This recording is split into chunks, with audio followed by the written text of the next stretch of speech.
Take 4. Hi, my name is Roger. The kids at Franklin Elementary, where I do my book buddy reading, call me Mr. Rogers. So if you like to think of me that is fine. But as you can tell from my shirt, I'm a photographer. And if it wasn't for the invention of a camera, I would not be able to do this. In other words, take pictures. Just like this. So as you can see, this invention has been a very important part of my life. Not only does it help me do my job, it also helps me capture things in my own family. Family outings, births, just fun things, taking pictures of my kids in sports, music, and all those different things that happen in your life. Well, today I get to read a book to you about an inventor who invented a very amazing thing, and I'm sure some of you have actually even used it. This young inventor's name is Lonnie Johnson, and Lonnie Johnson invented the Super Soaker. So today we get to read and learn about Lonnie Johnson. This is called Lonnie Johnson's Super Soaking Stream of Inventions, Whoosh. So I'm pretty excited. I hope you are too. So let's get started. So here he is, looking out the window, doing a lot of dreaming. Let's see what he says. Every day brought a challenge to young Lonnie Johnson, the challenge of finding space for his stuff. 6 Johnson kids were squeezed into their parents' small house in Mobile, Alabama. That's down south for those who don't know. Lonnie would have loved a workshop of his own, but there just wasn't room. There was nowhere to keep his rocket kits. Ooh, rocket kits. Let's see. Oh, there he is, working and playing with his kits. So let's see what happens now. He's got bamboo shooters, rubber band guns, an electric set, go-kart engine, boats and screws and other parts that his dad left him bring in from the shed, and various other things that he hauled back from the junkyard. Lonnie loved building and creating. Ideas for inventions just kept flowing. He learned how to make rockets from scratch. Kids at school gathered to watch Lonnie launch them. So let's take a look at that. There he is, shooting off his rockets. And he learned how to make rocket fuel. When it caught fire in the kitchen, Lonnie's mom didn't make him stop. She just sent him to work outside. Lonnie wanted to spend time designing things. And here he is in his bedroom looking to design things. Building better, bigger, and getting things and getting them to work. He wanted to be an engineer. However, Lonnie took an exam that said he would not make a very good one. His dream had been challenged. Lonnie was discouraged. But he knew that whoever graded his text hadn't met Lennox. Ooh, who's Lennox? Inspired by a TV show, Lonnie had built his own rocket. He made it out of scrap metal and named it Lennox. And here's a picture of Lennox. And there's Lonnie checking it out. Let's see what it says. Compressed air cylinders and valves allowed Lennox's body to turn and its arms to move. The switches came from an old broken jukebox. Lonnie used a tape recorder to program Lennox, and as a bonus, the reels looked like eyes. Lonnie wanted to enter his creation in a science fair, but he couldn't get the transmitter to work. Without it, Lonnie just couldn't send commands to Lennox. Science fairs came and went. Lonnie missed one and then another until he got an idea. Now, Lonnie may or may not have asked before he borrowed his sister's little walkie-talkie. Uh-oh, sounds like he might be getting in trouble. But it fixed the transmission error. His school's team took freshly finished Lennox to a 1968 science fair at the University of Alabama, where only 5 years earlier, African-American students had not even been allowed. And here he is at the fair, and he looks like he has a plaque. Let's see what that's about.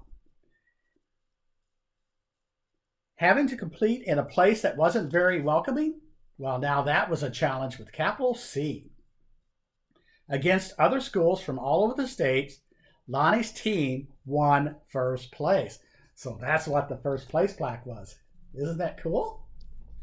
That's pretty exciting. Soon, Lonnie left home to go to college at Tuskegee Institute, where he stood out as a self-confident, insightful, creative thinker.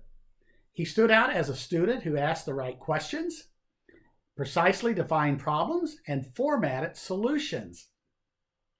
And he stood out as the guy who built his own booming sound system out of cast-off electronics. It even had lights that flashed in sync with the beat. Lonnie sometimes studied right in the middle of his own parties. The extra studying paid off. He became an engineer after graduation, and that took him beyond Alabama, way beyond. Let's check out Lonnie studying while playing the music. He is a really cool guy.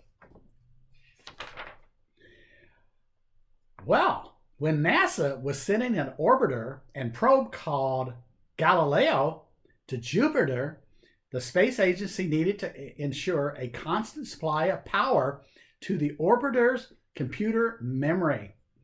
The engineer who had to figure this out and how to do it was Lonnie. His challenge was to come up with a lightweight backup system able to keep essential functions going in case the main power was lost. It wasn't easy, it wasn't obvious, but Lonnie found a solution.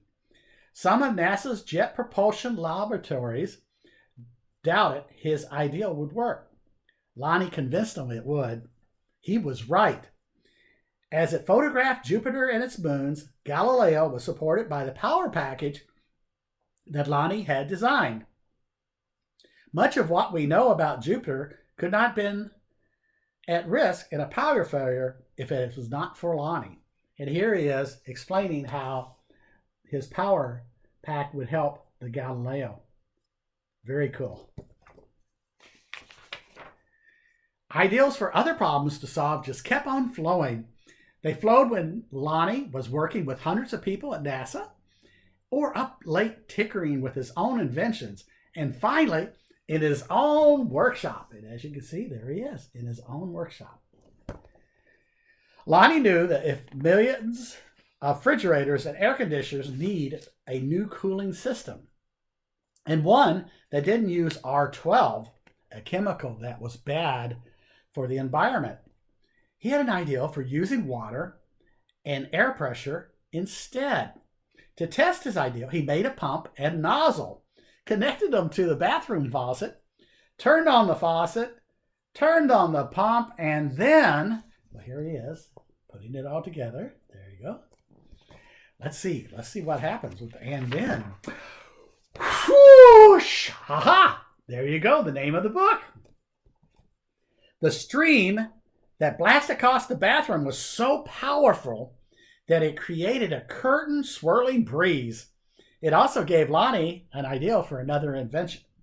This, he thought, would make a great, you guessed it, water gun.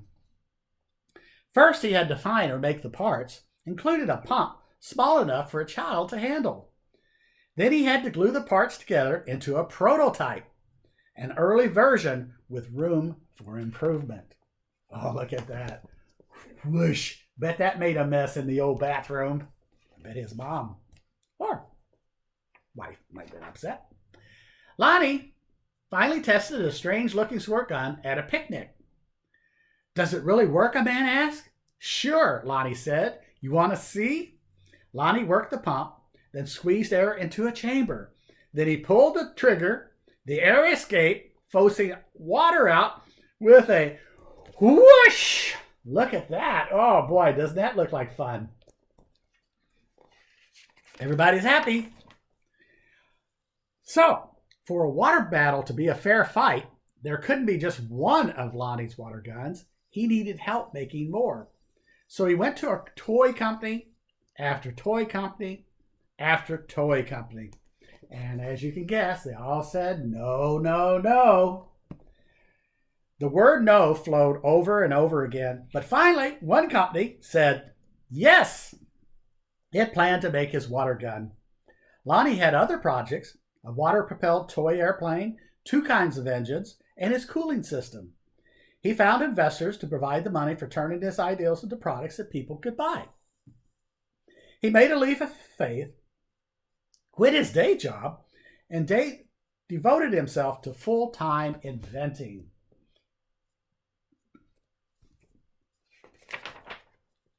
But soon each plan fell apart, even the one for the water gun.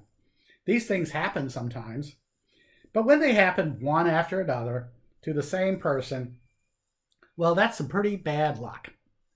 Well, Lonnie didn't have a job. He didn't have the money he had been counting on. He and his family had to move out of their home and into an apartment, a little apartment. He was angry and scared. But Lonnie had dealt with challenges all of his life. He knew a lot about solving problems, and he still believed in his inventions, especially the water gun.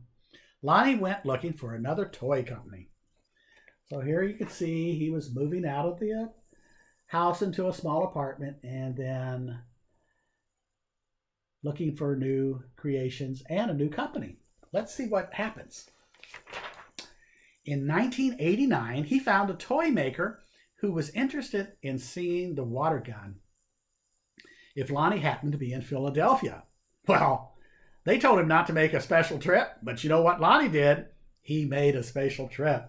And there he is on an airplane going to Philadelphia, Pennsylvania. In his wife's suitcase, he carried a new prototype. He unpacked it, filled the tank with water, pumped the gun until the air pressure was good and high, and as you can see, here he is pumping. I wonder what happened. Well, you know it. I know it. Whoosh! Look at all that. Look at everybody. They're jumping back. They're smiling. It looks like fun. Let's see what they think about after that. Kids everywhere agreed that, wow, Lonnie's water gun, called the Super Soaker, became a smash hit. In no time, there were Super Soakers in backyards and on beaches, in parks and on playgrounds. Each sale of a Super Soaker put a little money into Lonnie's pocket. All those hours, all those years that Lonnie spent in his workshop had paid off big time. Now he could afford to do just about anything he wanted. Here are kids playing with Super Soakers. I bet you guys have done that. I know I have. So what did Lonnie do now that he can do just about anything he wanted? Well, he got a bigger workshop, which is where you'll find him today, because facing challenges, solving problems, and building things is what Lonnie Johnson loves to do. And his ideals just keep on flowing. Doesn't he look happy? He's a very smart man. Well, as you can see, that's the end of the story. Now, wasn't that exciting? I bet you didn't know a lot of work went into building that Super Soaker and all the trials and tribulations that Lonnie had to go through. And I know you every day do the same thing. Might not be quite as big or as fantastic as maybe the Super Soaker, but I know that with diligence, perseverance, and just being excited about what you're doing and following through, you'll be able to be an inventor or be as successful as Lonnie Johnson. Thank you, and you guys have a good day.